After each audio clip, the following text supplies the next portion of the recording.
Everyone. So this is Taj Shabaje. I would say this is our first COC, deck COC or a preparatory class.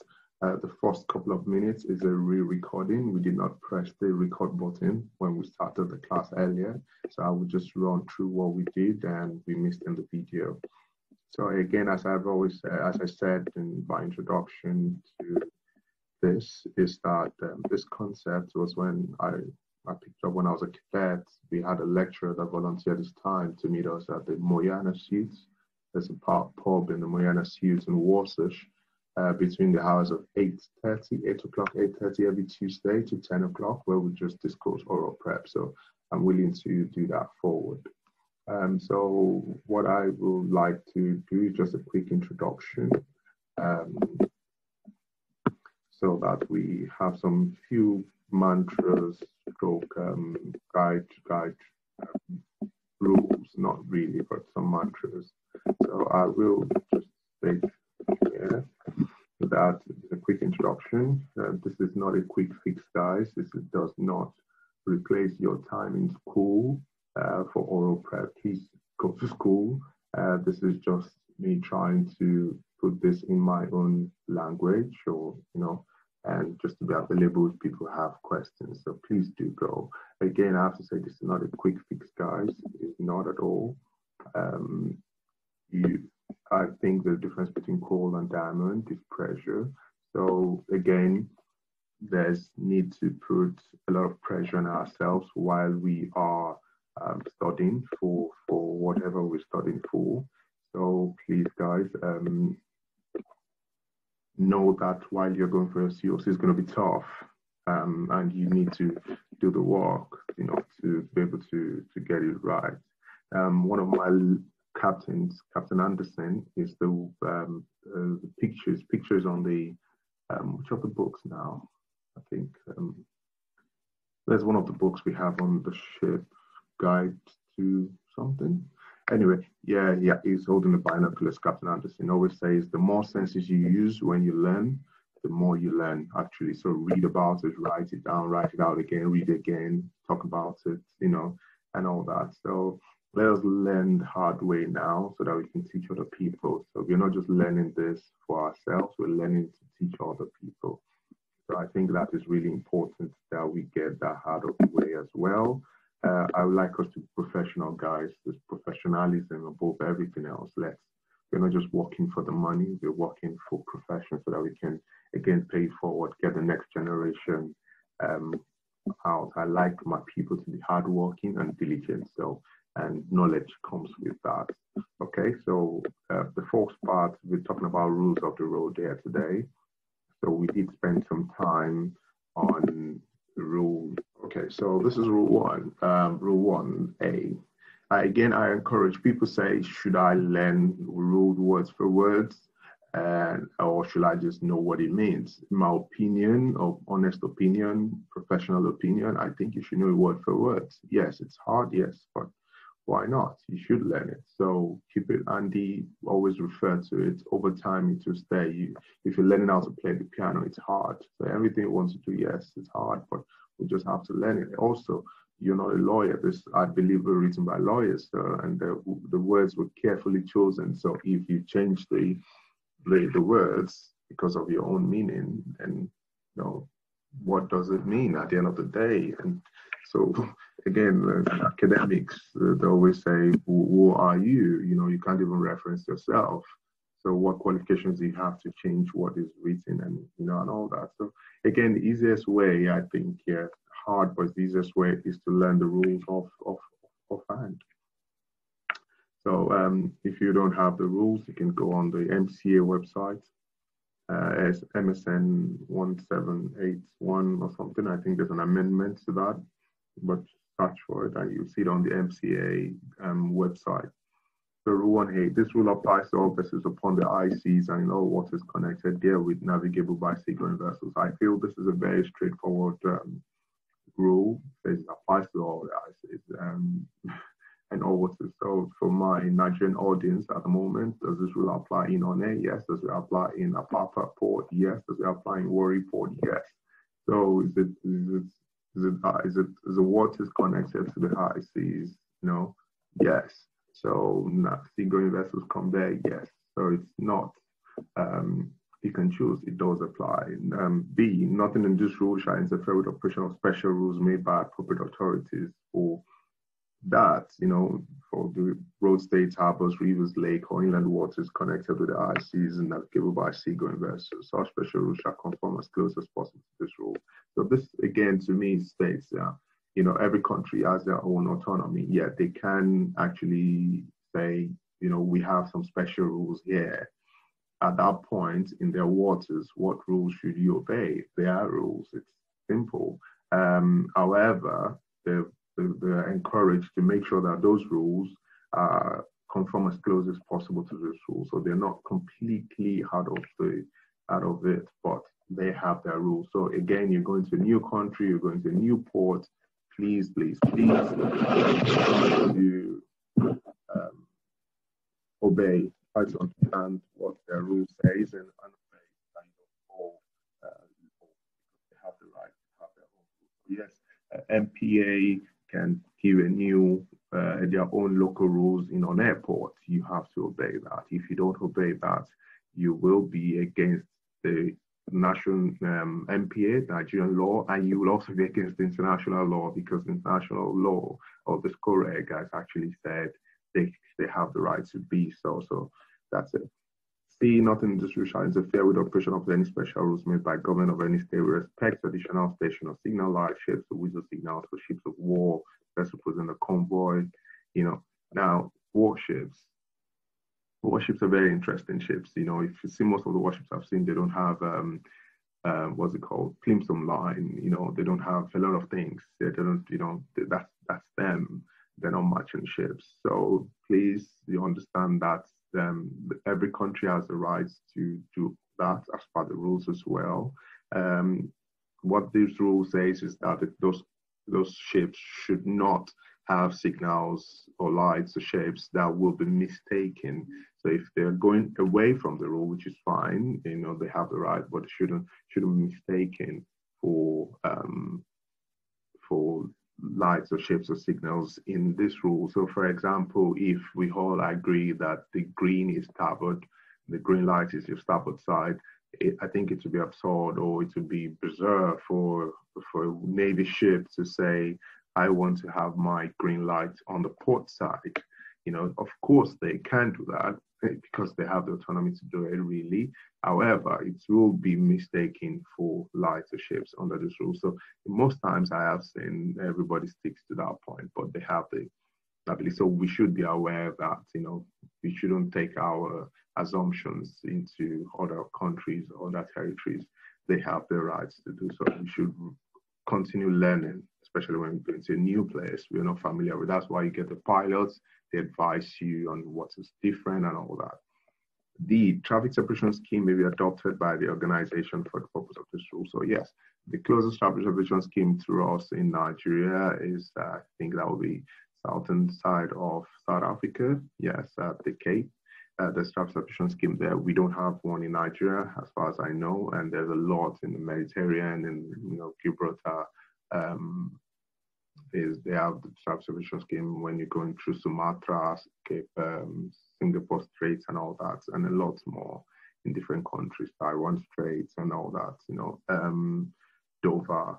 So yes, if a country, once it's adopted, you have to obey it anyway. Now, if it's not adopted, if a country decides to have their own traffic separation scheme or, a local law, you have to obey that as well, because yes, it's not adopted by IMO, but that's a local law. So you will be required to obey that as well. So it's that simple, to be honest.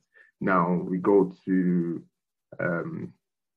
E. Now I have to say, I know that for the traffic separation schemes, different countries have different fines if you don't obey it, if you don't follow the traffic separation scheme. So if you're going to use it properly. If you're not going to use it, keep a wide margin, and so that you also don't break the law of being careless in navigation. So these things we need to know that they are important. So rule 1 is more like the foundation of all the rules. Yes, all obey the rules are there. However, know in your mind that countries have the right to, be slightly different. However, they should, conform as close as possible to this rule. So we will now go to rule 1E. Okay.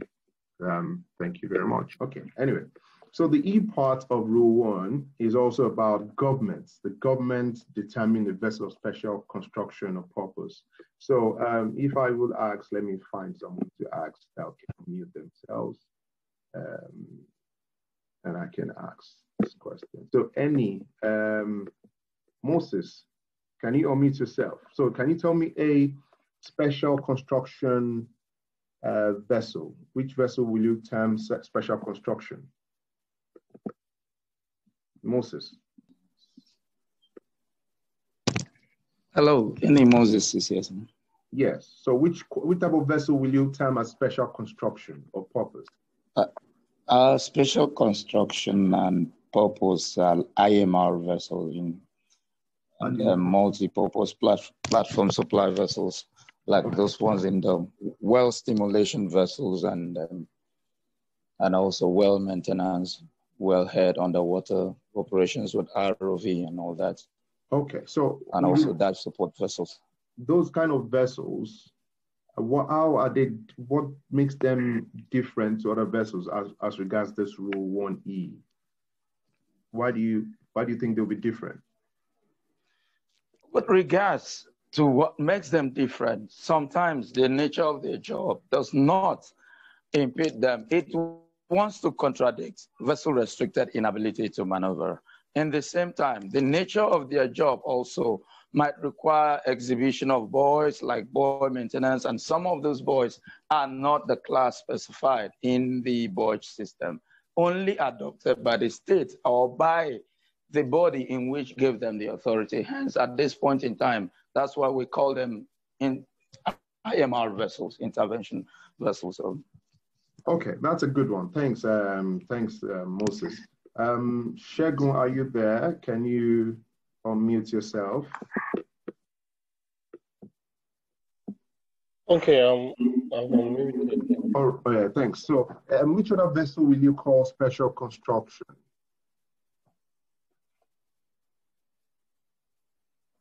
Okay, as any Moses said, special construction vessels are vessels which are not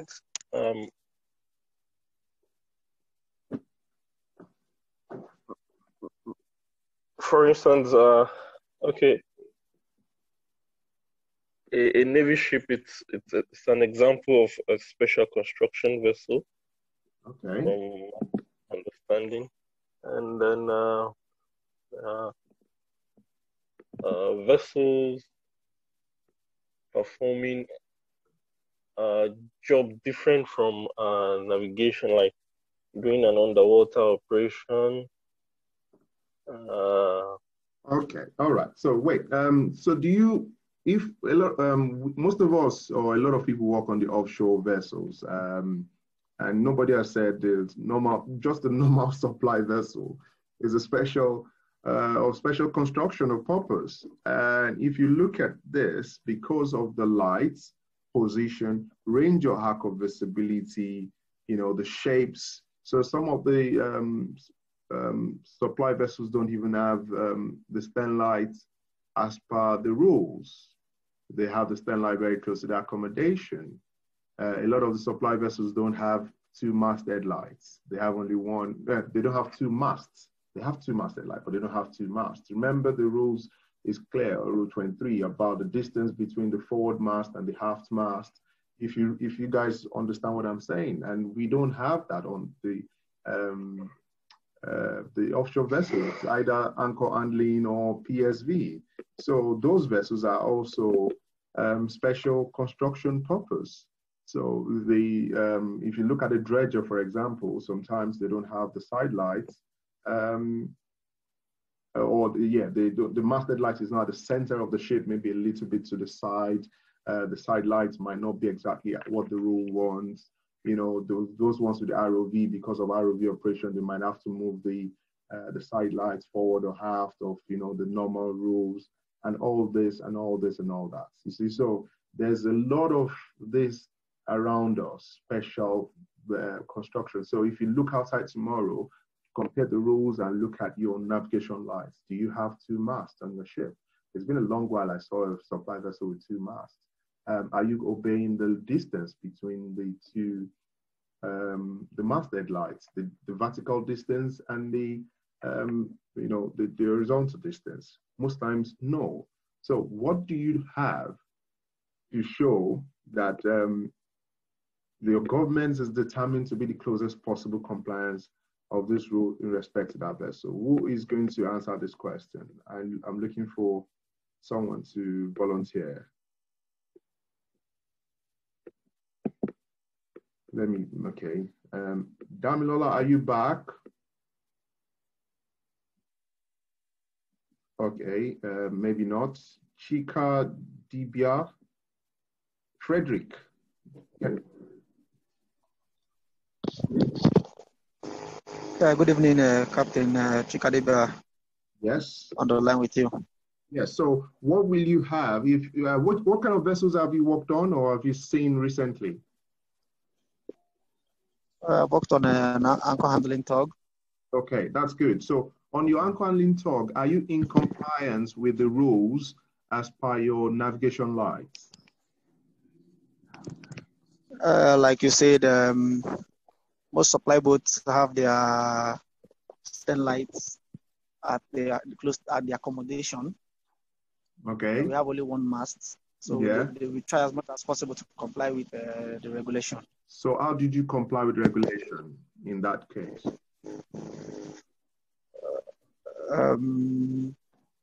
We have our mast headlights. Both we have 1 forward of the accommodation and 1 on the mast. So we also have our. You have 2 masthead lights on your anchor handling vessel. What's the name of your vessel? No, it's impossible. What's the name of your vessel? That's I worked on the Osayamo. Osayamo. Osayamo. You want me to share the picture of Osayamo for everybody to see? Yes. You can share it. Seriously, we had 2 masthead lights. Yeah, it's possible. It's possible. One close to the accommodation, then 1 on the main mast, so, together with our towing light.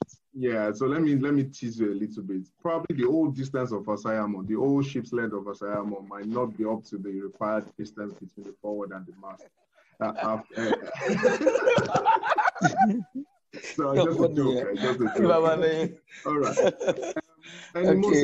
Any Moses, yes, sir. You raised up your hand. What's that? Yes, sir. Yeah.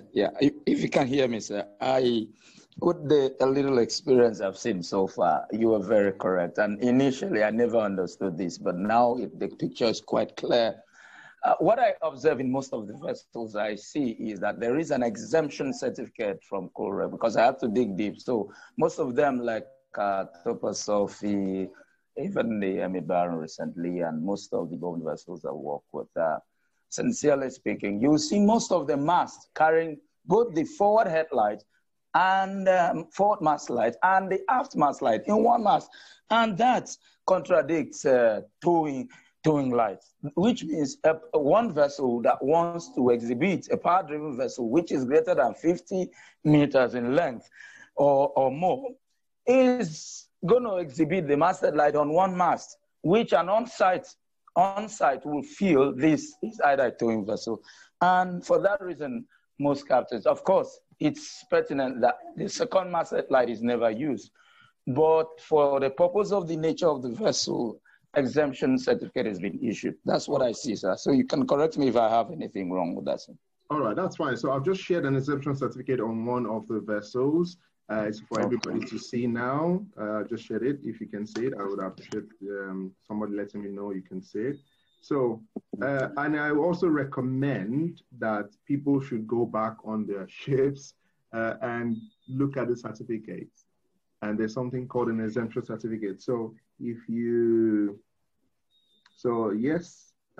this is slightly written in, I think, which language is this? Panama and So if you can see my mouse, that the above mentioned ship is under authority conferred by Regulation 1E of Part A of Chapter or Regulation Annex to the Convention above, exempts the requirement of Rule 23A 2, Annex 1, blah, blah, blah. So if this is what your government will have to give you to say that, yes, we have considered the rules, we know you are not in compliance, but because of your special construction or purpose, you should have this.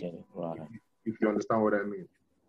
I hope this is clear. So Rule 1 is very important. A lot of people don't like it. I love Rule 1, to be honest. I don't know why people don't like it. Because if I believe, once you understand the reason for it, when you understand the why, the how to will show up. I believe everybody in this group right now can explain Rule 1, A to E, to a novice. You know, discuss it with someone tomorrow and say, oh, you know, this Rule 1 is very interesting. They will look at you and say, hey, Rule 1. You know, but yes, it is. It's true, just for you to understand it. Now, I will move on to another part that we're going to be doing today, but I want us to have an assignment straight away. So yes, the first assignment is this. Share this Rule 1 with someone in your own words as you've understood it, and try to write it out. You are the ones that will still need to do orals, not me. So write it out. The more you write it out, don't worry you're doing like a baby or like a small child trying to learn 1 to 1,000. It doesn't matter right now. It's your professionalism that we are after, okay? Now, next week, we will be touching on Rule 2 as well, you know, in addition. So Rule 1 and 2 is for next week, all right? So Rule 1 and 2, please don't worry. Don't look at the shame of it. Just try and write it out as many times as possible. When you're in the bathroom, you know, I sing when I'm in the bathroom. That's the only time I sing. I have a very beautiful voice anyway when I'm singing. But let your Rule 1 and 2 be your bathroom song for this period, if you understand what I mean. Okay. We will be going next to metrology. Let me stop the screen and I'll bring up another screen, okay? I'll bring up our whiteboard again. Metrology. How many people like metrology? Please raise up your hands. Raise your hands up if you like metrology. Raise your hands if you like metrology, please. Because I'm going to start asking those people that did not raise their hands questions about metrology now. So let me know people that like metrology.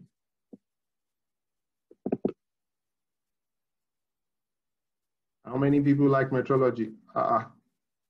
Daniel, you don't like metrology? I don't believe it. Some people have raised their hands up because I said I'm going to ask people that did not raise their hands. Okay, no problem. Damilola, are you here with us? Felicita, can you hear me now anyway? Daniel has raised his hand up. He likes metrology. Felicita, do you like metrology? Okay, so let me see what we can do. So, okay, that's good, that's good. So this is gonna be like an introduction to metrology, okay? So you guys, you can bring down your hands. You can bring down your hands, thank you very much. It's gonna be an introduction to metrology. This whiteboard, do I need to erase everything? Everybody has written this down, eh? These are just mantras, please. I like us to have this in mind. So I have to erase this whiteboard.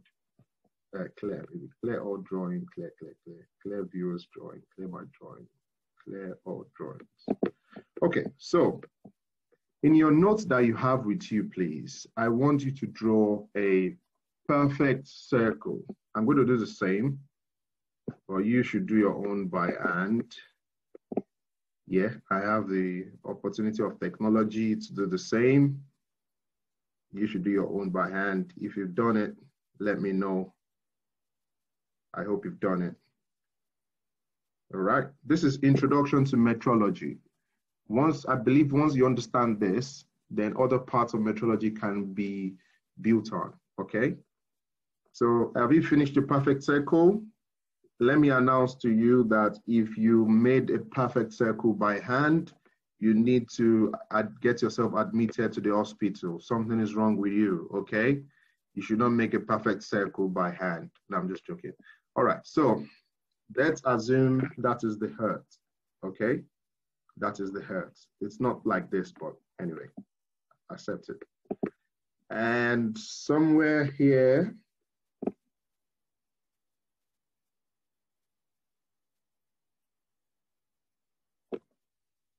we have, I can't even draw a perfect line with technology. This is bad. Okay, I think it means I'm okay anyway. Yeah. Oh my goodness. Okay. So let's call that the equator, right? If you allow me to say that, that's the equator. So somewhere here, what's that? Come on. Can it be different colors?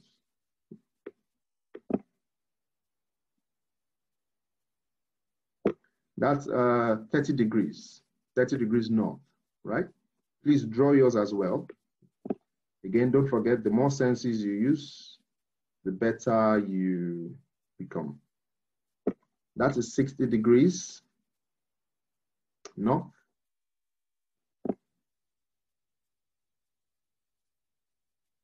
30 degrees south.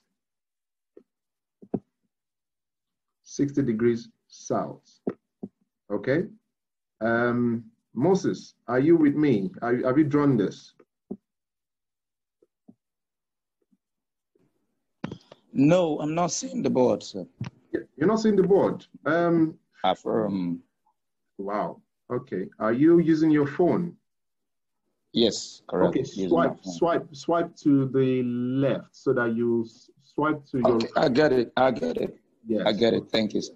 All right. So, Frederick, are you seeing the board? Have you drawn yours? Yeah, with you, sir. Okay. Have you drawn your circle as well? Yes, I've drawn it. Okay. So, let me see. Toby, are you seeing the board? Have you drawn your circle as well?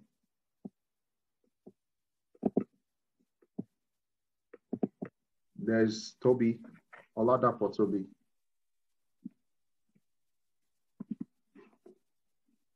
I can hear you, Toby.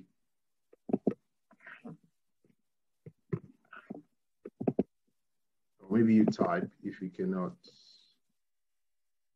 Yeah, I can hear you, Toby. We can hear you. I know you have a beautiful voice, but we cannot hear you. I don't know why.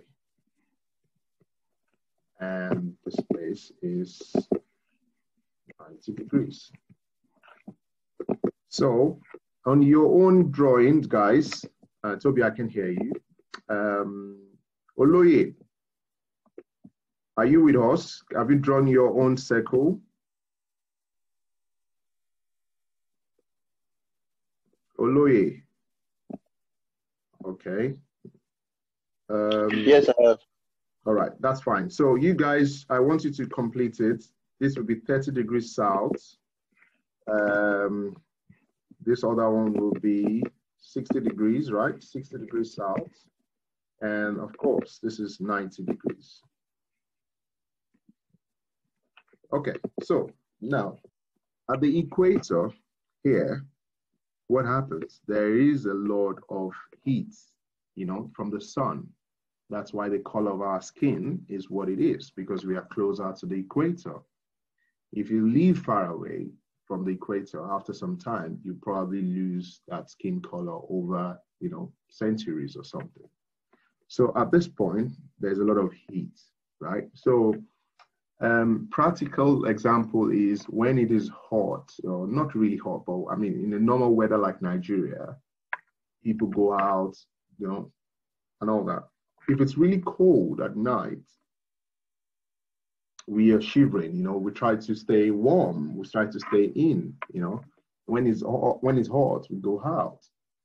So when it's hot here, the air is heated and it rises.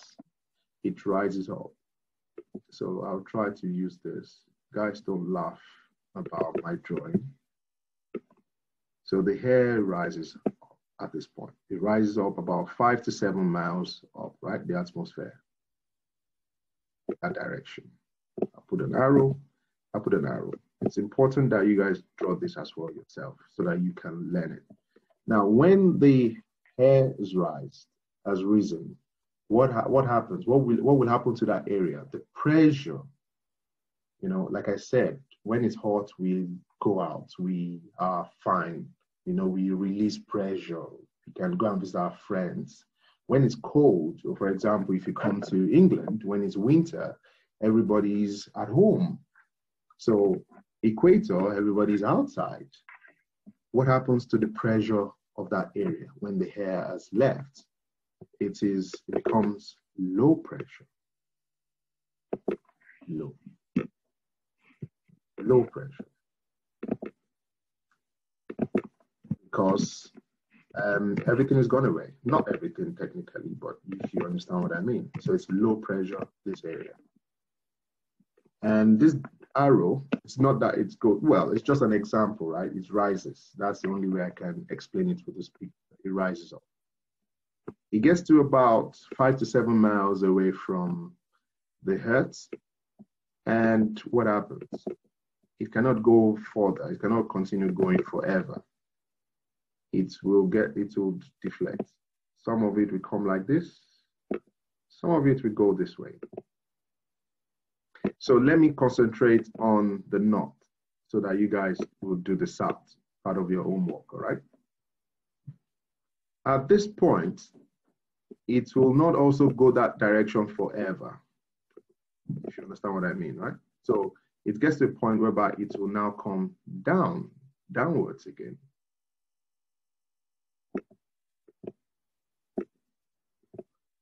So when it comes down here, so when something is pressing on you, that means the person is putting a lot of pressure on you. When people are talking to you, trying to convince you to do something, they are putting pressure on you. So this place will have a lot of pressure because of this effect. Of course, it's lesser, it's not as hot as this side, but considering the fact that there's a circle here, then we would say pressure here is high. All right. Now, the air would not penetrate into the head, if you understand what I mean. So when it gets towards this point, what happens? It gets to the head. Some of it will come this way. And some of it will do what? Go up this way. So I'll put the arrows again, and arrows again. So if you look at, this, there is already a circle, although I didn't draw it in a circular moment, but you can see that this is going here, this is going here, it's connecting here, and that's a circle. This is called a jet stream. So assignment, again, what is a jet stream? You guys have to find what a jet stream means. How, proper word for it. And what is the jet stream here? What is the name of this jet stream? This jet stream can be as fast as 10 knots, right? Yeah. So there's a jet stream here. Now this one is going upward.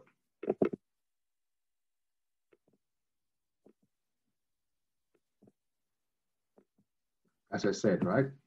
Now, at this 90 degrees, what is there? That place is really cold. That's Antarctic or blah, blah, blah. It's very cold. The south is highs and all that. So it is opposite, literally opposite of what's happening at the equator.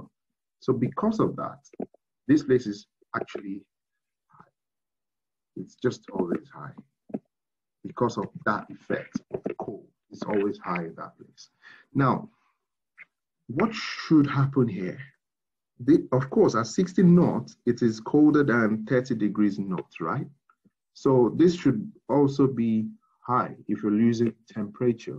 However, this is low. This is low pressure. It's low. And I'll explain why. It could be obvious already to some, but I'll explain it.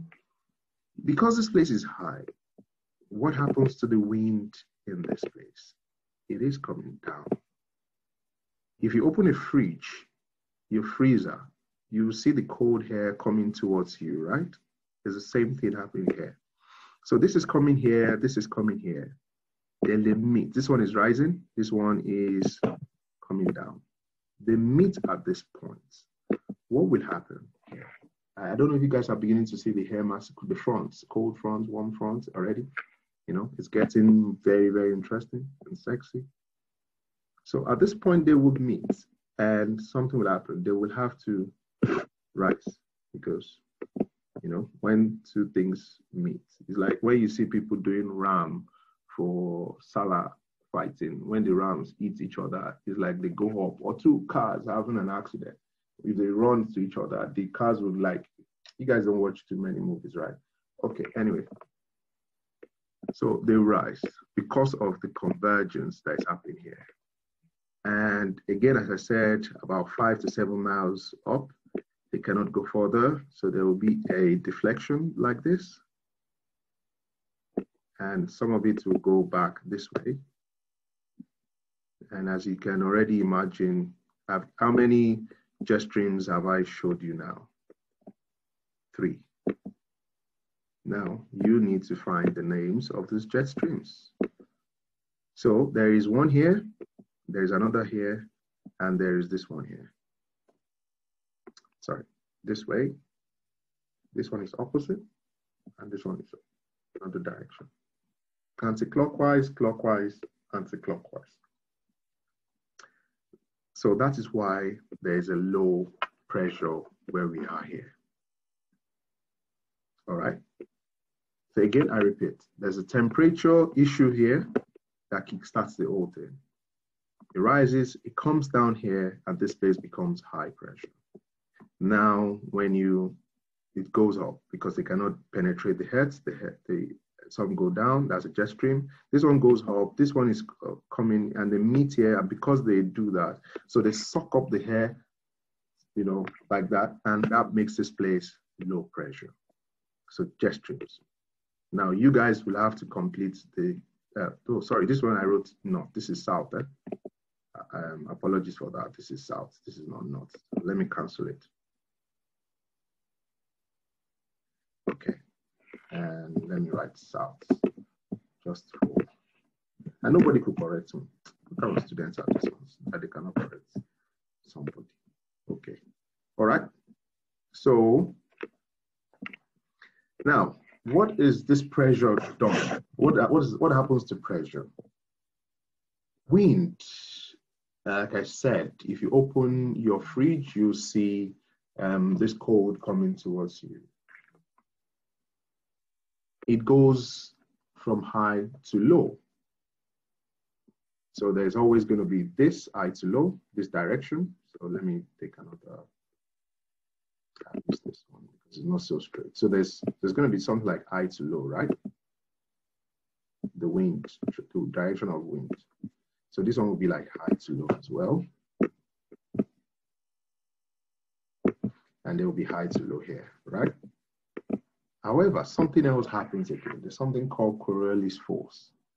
Just like, why do cars don't go in a straight line? Because they have to go on the road. So if my grandfather's house is at the middle of the road and I don't want them to break my grandfather's house, then they'll have to meander. Or if there's a river somewhere, then they have to follow the pattern. So similar things happen called Corollas Force. We'll go into that next week, all right? And what does Corollas Force do? In the North Hemisphere, it is deflected, it deflects the natural direction to the right, about 20, 30 degrees. In the South Hemisphere, it deflects it to the left.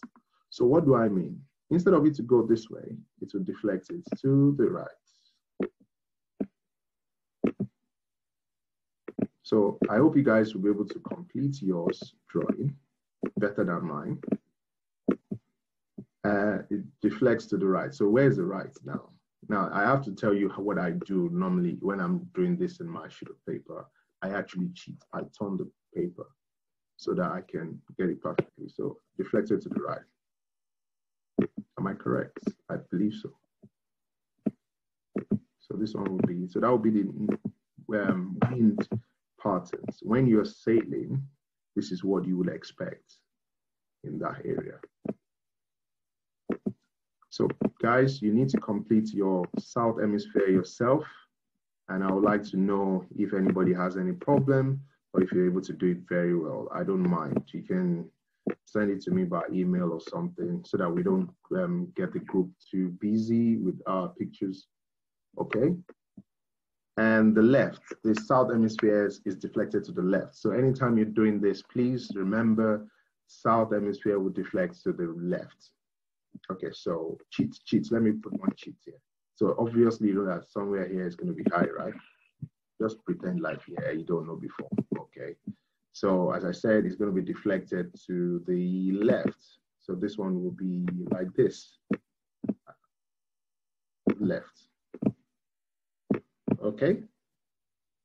Now, I hope this drawing is a little bit clear. I hope it brings, because I'm going to share something with you now, which I, let me see this. Okay, it's saved. Let me stop the share and I'll bring the next screen. This is from the Mariner's Handbook. And this is a very important book. Where's Mariner's Handbook? So this Rules of the Road, I got it from the MSN 1781. This is the UK MSN. So this is Mariner's Handbook. And this chapter 5 of the Mariner's Handbook, which a lot of people don't like to read, is metrology. And this is the first thing in metrology. This drawing is what's called metrology. So now they've also been able to name, excuse me, polar easterlies, westerlies, northeast trade winds, and all that. I hope my drawing this evening or the process of drawing it has explained this diagram to everyone. So you can as well explain it to yourself and to someone else and say, do you know this drawing? The reason why we have this drawing, why we have the low, the high, the low, the high, is because of the blah, the blah, the blah. I also hope that this drawing will help you to read this chapter and understand it better. You know, if you can draw, if you know the why, the how to do it will be different. I've not used the big vocabs, isobars, hectopascals. I've gone as basic as possible so that we can understand it. There's something very interesting here is Boyce-Ballot law. So for example, if there's a storm or something, how do you know the direction of the storm? Where is it coming from? So Boyce-Ballot law simply states that you face the wind, because it doesn't necessarily mean where the wind is coming from, is where it is. The center of the low pressure will be, you face the wind 90 degrees and 25 degrees more, you know, something like that. So that's where we normally choose. So between, that's 115, right? So that's actually like halfway between 90 and 135. So face the wind, 90 degrees, a little bit more. So like a beam, when they say above the beam or something like that, 22.5 degrees above the beam. So between that place is where we believe the center of the low pressure is. So it is not a difficult thing. Once you understand the basics, it helps you to read it better, if you understand what I mean. I know we've used an hour today in today's class. I don't know if it's been helpful to anyone at all. The reason is not to say don't go to school or don't go to class. It's just I feel if I can explain to you how I learned some of these things, it might help somebody else. Okay, so I go back to this board again. Okay, Oluwabukumi, please, yeah, your hand is raised. Can you go ahead? Okay, Captain. The equator, does that mean the equator is always arch and going ahead to 30 degrees north? Does that mean it is at an average degree of temperature, and 60 degree north is also having a lower medium degree of temperature? Yes, so the higher you go, the lesser the temperature is. So I am at the moment sitting in England in a place called Derby. I am somewhere in this axis, and the temperature when we are in summer, the hottest of our summer, is like your morning in Nigeria, you know, and the temperature goes down to about -2 once in a while. So in these places, they go -37, -40. Yeah, so the temperature goes. But I want us to be clear on something. Start with the temperature at the equator. Every other part, don't use the temperature when you're explaining it. It will confuse you. Because how do you explain this law when the temperature here is lower than this place? So it's supposed to be low, high, higher, highest, right? However, once you pass the equator with the explanation of the temperature, this is what you should continue. The jet streams is what you should continue. The fact that this is coming down here is putting pressure on this place, makes it high. So your barometer will read higher pressure in this area. Now there's a deflection because the wind cannot penetrate the Earth's surface. That's why some of them go south, some of them go more north. Now, once at this point, skip 60 and go straight to 90. 90 is really cold, very cold. What happens is that some of the air is coming down and this one is coming here. So when they meet together, they will cause something like that takes, I explained, if you see movies where two cars run to each other, when they eat each other, they don't just stay like that. They you have this, that pull upward because of the force. So that is the same thing happening here. And because of this is why you have low pressure in these places. So it's not because of temperature, okay? Do you understand that? Book is Metrology. Open it, you will see the diagram and you'll be able to understand it better because of this explanation. Olubu Kumi, yes, I think you asked a question the other time. Did I answer your question?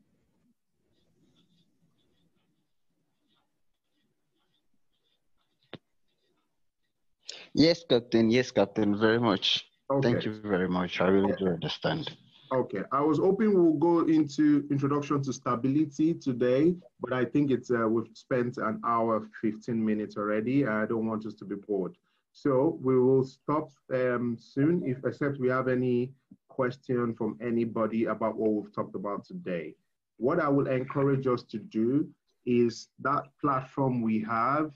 Again, this is student-led, not me-led. I've started it, yes, you can see what I want to bring to the table, but it's your questions that we are there to answer. So I have other people in the house. It's not just me. We have Captain Afolabi Busayo. We have Captain Oliver Anson.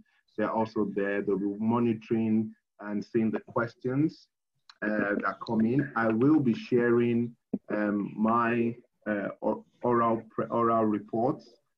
In England, we normally have this habit of writing your oral reports when you finish. Either you pass or fail.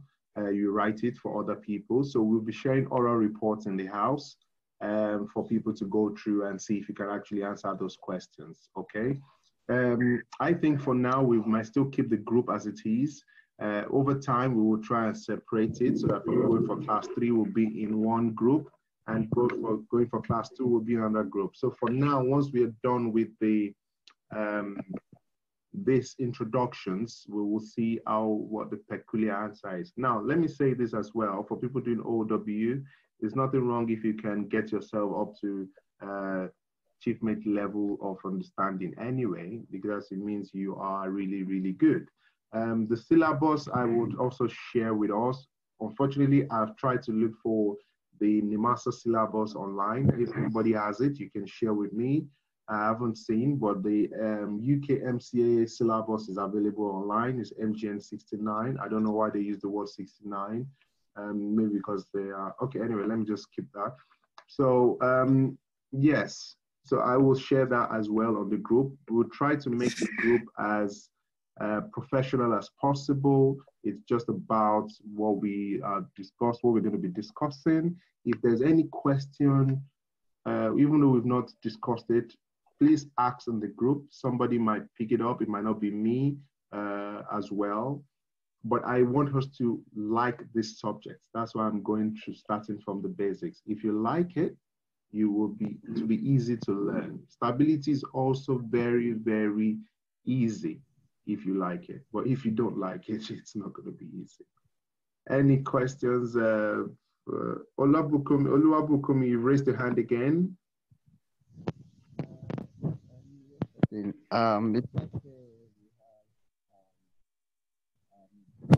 There is this sign which indicates that the temperature on the equator is low, which significantly you told us earlier that the temperature is actually high. Yeah. This is not this L and H is not temperature, guys. This is the pressure. This is the pressure in the area, atmospheric pressure. This one you get from the barometer, not the thermometer. So this L is this is pressure. I just use the temperature. I use temperature to explain why the pressure is low. When the temperature is high, the pressure is low at the equator. Is that clear? Sorry if I confused you, but that was not my intention. Okay, yes, I do understand. Yeah, so again, let me go back to the original, let me go back to this. It's my helpers, the one I shared previously, this one. Yeah, so this again, this is from your Mariner's Handbook, chapter 5. Please open it and read it. It's actually a very, very good book. So this is the equator. Low is not temperature, it's pressure. High pressure, low pressure. And these are the actual names. These names are for the direction of the wind, polar easterly. So if you open your routine chart, if you have on the ship, you open your routine chart and you're going through Indian Ocean, for those that have just went to Indian Ocean or Mediterranean in routine chart, you will see that the predominant wind in those areas will obey, excuse me, this directions. Okay, so it's not that they brought it from somewhere hidden. It's just this. Do we understand that? Excuse me, Captain.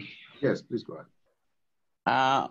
If I may ask, I'm sorry if I'm drawing the class back, but if the pressure of the sun, it permits me to say the sun should is the temperature. This temperature of the sun is that which we refer to. Yes, that's correct. Temperature of the sun. So if the temperature of the sun on the head, we refer the pressure as being low, and we still say the temperature is high. I don't know if there's a way you can probably analyze that more for me. Okay, at the equator, the temperature is high. What's the temperature now in where you are? Do you have an idea? No. Okay, so let me tell you the temperature where I am. Let me look for that.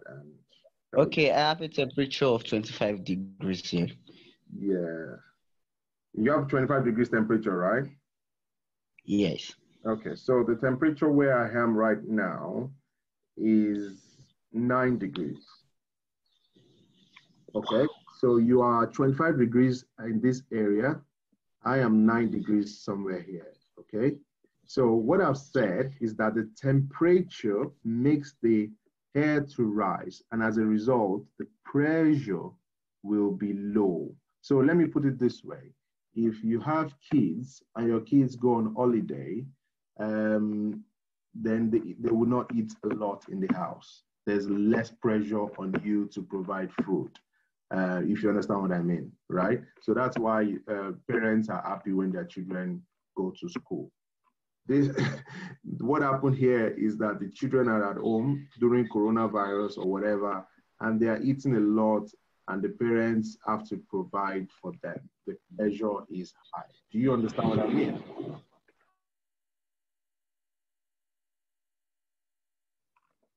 Do you understand it? Okay. Anyway, so we don't take this too much time and discourage people not to come to the next class. I will be looking forward to your questions, guys. I will be doing my part, but you guys have to do your part as well what's it called? To make sure that we are all doing our part for ourselves. Okay, so please, guys, let us try as much as possible to come engage on that group. Bring your questions. There's no stupid questions, right? No stupid questions at all. They're only stupid answers. And I will try to not to give anybody stupid answers, okay? With that, I think we can end the group today. We have done, what's it called? A bit of, Rabiu. Yes, Kati, good evening, sir. Good evening to you. Yeah, okay, just a quick one, just like we arranged this in, you know, if we are to be bringing all our questions on this Zoom, I don't think it's going to take much of our time. So, but I believe if we can separate, like just like we discussed, like for the class 2 and the class 1, if we can separate, at least everybody can send his own question down to his own department. How do you see that, Cap? Yeah, so I think I mentioned that just before you came in. I said the basics is the same. So class 3, class 2, class 1 is rules of the road is rules of the road. Yeah, you will fail orals if you don't pass rules of the road in whichever you are. Of course, the expectation is different. So yes, we will be splitting the classes with time. I just want us to cover the basics. So for example, we've covered the base introduction to COLREG, introduction to metrology. We can have an introduction to stability. Stability is even chief mate's course the most, right? But we have that's correct. And once we are done with introduction, we will be sharing oral reports. You know, people can actually see it. Then we will know, okay, it's time for us to split this group. Let us have the class 2, let's have the class 3. For the class 3s, I will be focusing more on the COLREG word for word, more than the class 2. The class 2 requires you explain the intention of the rules, not just the knowledge of the rules. I want to know if you can actually collide safely when you go to class 2 and class 1.